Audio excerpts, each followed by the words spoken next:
Each legend can be very different in their own right, especially when it comes to ultimate. So today I've got one tip for every single legend's ultimate ability. But first, if you want more in-depth guides, make sure to head over to the GameLeap website where we have literally hundreds of guides to help you improve faster. Guides covering fundamentals, advanced movement techniques, advanced legend tutorials, gameplay breakdowns, and so much more. So if you actually want to improve faster and become insane at the game, I highly recommend you join the GameLeap family to get instant access to all these in-depth guides by checking out the link in the description below. Now first up, we've got Bloodhound. Their ult enhances your senses, allowing you to see cold tracks and move faster. Downing opponents extends the duration, and taking advantage of the faster activation speed and cooldown of your tactical, because, well, it makes it so your tactical is only 8 seconds instead of 25, well, that is something that is really important. Hound's ultimate also increases your movement speed by 30%, allowing you to be really aggressive and catch players off guard, or even have better chances of escaping. This 30% movement speed increase can be really strong for so many things, such as advanced movement tech, pushing in, pulling out, or trying to get a finish, but a big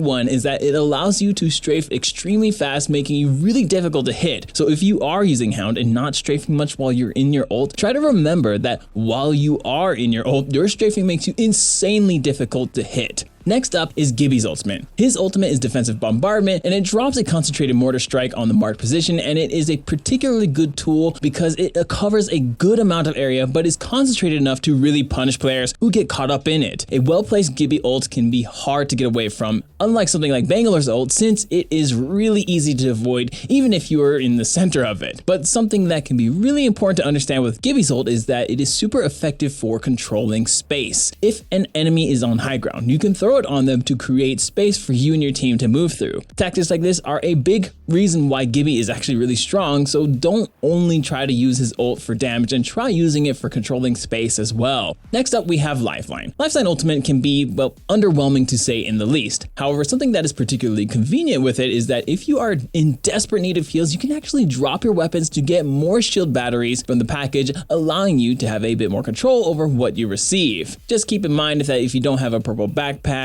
or gold armor, then you will get those in there as well. But still, if you drop your weapons, you're still going to get way more heals. Next up, we have Pathfinder, whose ultimate allows you to place a zipline for anybody to use. Usually when you think of Pathfinder's ult, you think of it as moving from point A to point B in a usual horizontal fashion. But if you watch players like It's Timmy, he actually frequently uses it vertically to take high ground in the middle of a fight. Another example is jumping off of a building. Then the enemy chases you off, but you zip back up, then likely they will zip up to continue the chase, which you can then turn around and beam them while they try to use your zipline. So finding ways to use your ultimate vertically in combat can be really effective and something you should be doing. Next up, we have Wraith and her ultimate, which allows you to create a two-way portal. Now, something that can backfire when using this ability is that enemies can use it as well. So when you use it to get out of a fight, they might chase you and still have the ability to fall back through it. However, if you place the end of the portal in the air by jumping off an object, say a box or the top of a building, then finishing it in the air will allow you to deny them the ability to fall back into the portal if they are getting overzealous, which you can then punish them for. Now with Bangalore's ultimate, it's similar to Gibby, but it is much more widespread and takes a much longer time to activate. While this ability can be helpful in finishing down players, much like Gibby, it is mostly effective for controlling space.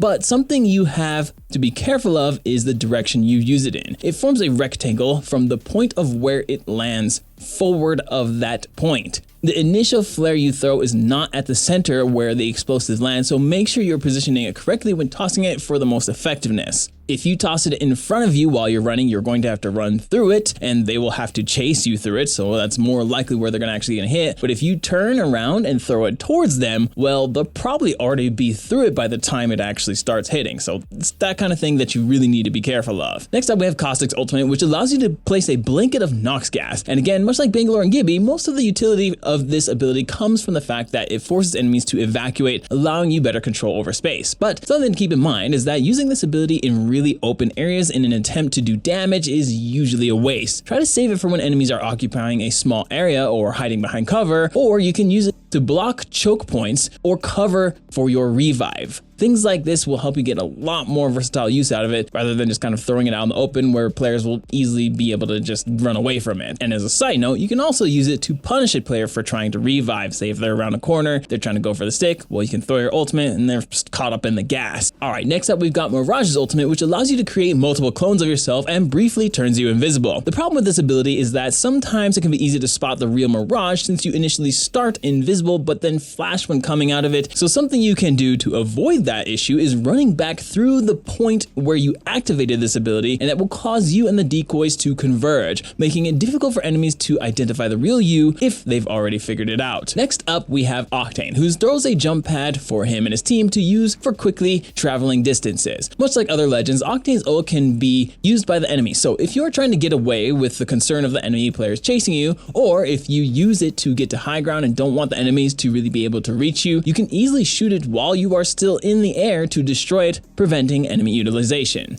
Next we got Wattson, and Wattson's pylon allows you to prevent projectiles from landing and going off. Things such as grenades, Gibby's ultimate, Horizon's ultimate, Caustic's ultimate, Bangalore's ultimate. Abilities like these basically get completely nullified by Wattson's pylon. But it is also actually really useful for blocking doors. If an enemy is chasing you, then you can run inside a building and quickly block the door with it, allowing you to have more fences for other entrances or even for use in combat. This is something that you'll see Lamek do actually pretty often, and it is really effective, even though it's such a small thing. Now, when playing Crypto, something that is always nice to have is a good offensive legend that can allow you to easily full send, because Crypto's ultimate basically emits a big area of effect, EMP, which can affect Crypto himself and even slow his teammates slightly, or at least disorient their screen, which can be problematic if you're in the middle of a fight and you're trying to use it against an enemy, but then you're affected by it too, and then you get killed. But it's just not fun. But if you have a legend who has a good ultimate or ability to help you full send, then it can be extremely helpful. So for example, if you're a Crypto and your friend is on Ashe, this will allow you to pop your ultimate from a safe distance without the worry of getting hit by it yourself. Once it goes off, your Ashe teammate can use her ultimate to send you in so that you can capitalize on the enemies being damaged and slowed without you having to be damaged or slowed. Next up we have Revenant. His death totem lets you create a shadow form of yourself, which you can use to play more aggressive, because if killed in that form, you respawn next to your totem with half health. The ability is not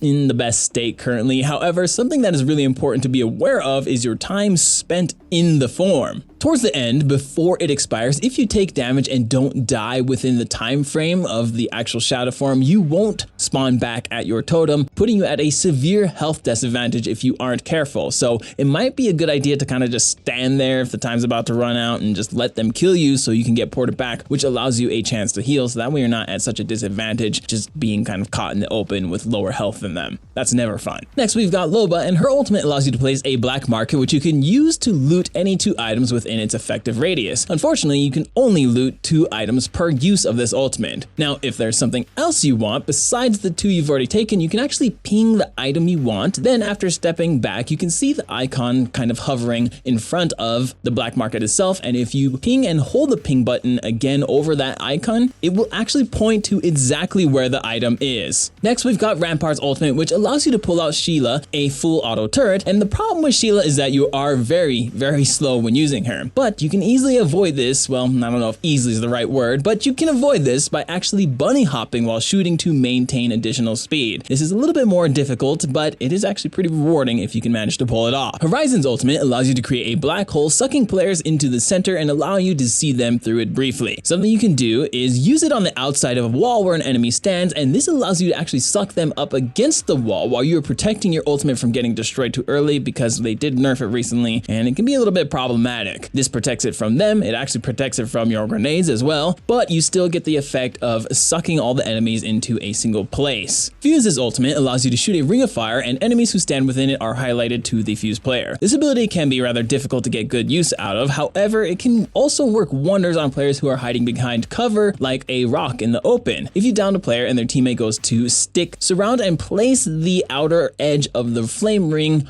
on their cover to punish them for the stick attempt. Really try to pay attention to the actual perimeter of the ring itself and try to place it on players. That can really be helpful. Or if you really want it for the visual aspect, or if you're trying to lock players in, then of course, encapsulate them inside. Next, we have Valkyrie's ultimate, which allows you to fly up into the air for a reposition. Unfortunately, this ult was nerfed pretty severely. However, a way around the overall height nerf is actually standing on higher ground. The higher the object you stand on, the further up you go, and the further you can travel within a single flight. So pairing yourself with a legend like Ashe, for example, or maybe even Pathfinder, well, they can get you vertically to high ground very quickly, and then you can launch you and your team off and get a way more height, which means way more distance. Now, Seer's ultimate allows you to see enemies who are running through it within its radius. Now, with Seer, his tactical is super important for its ability to silence. So if you need to scan players for your team, something you can do is actually use your ultimate instead of your tactical. This way, you get the scans without losing the ability to interrupt a heal or revive. Though I recommend doing this towards the middle or end of the fight when the enemy is actually trying to give you the runaround. That way you don't lose them,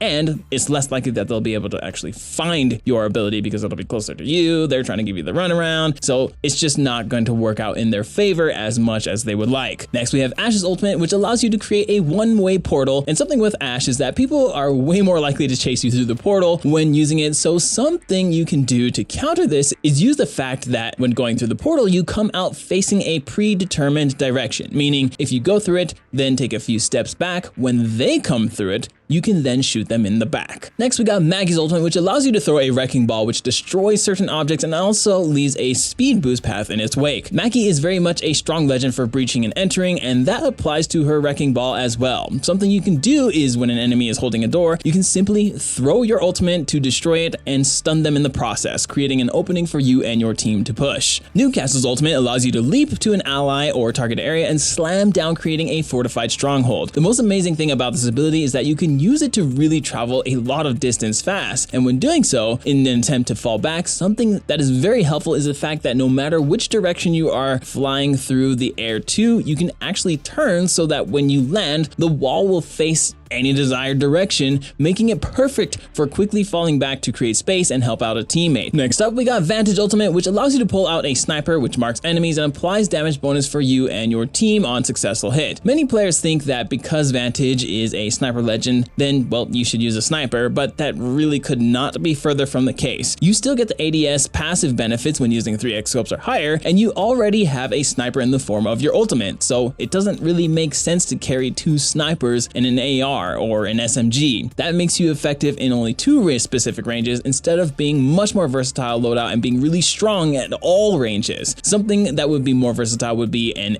AR with a 3x and a shotgun alongside your ultimate as a sniper, or even an AR and an SMG and your ultimate. This will cover all ranges and make you potent at each. And finally, we have Catalyst ultimate, which allows you to bring up a wall of darkness which cannot be scanned through in most cases, and also slows and binds enemies. Of course, you can use this ability defensively. However, you can also use it in an offensive way as well. When in a fight around buildings where the fight is on the tighter side and more close quarters oriented, you can dance in and out of the wall, making it very disorienting for the enemy players, and if they try to do the same, they will be severely punished by it because they will get slowed and blinded, and it's just going to be a mess for them while making the fight much easier for you and your team. That has been one tip for the ultimate of each legend. What other tips do you have? Leave it in the comments below. Thank you so much for watching. Okay, love you, bye.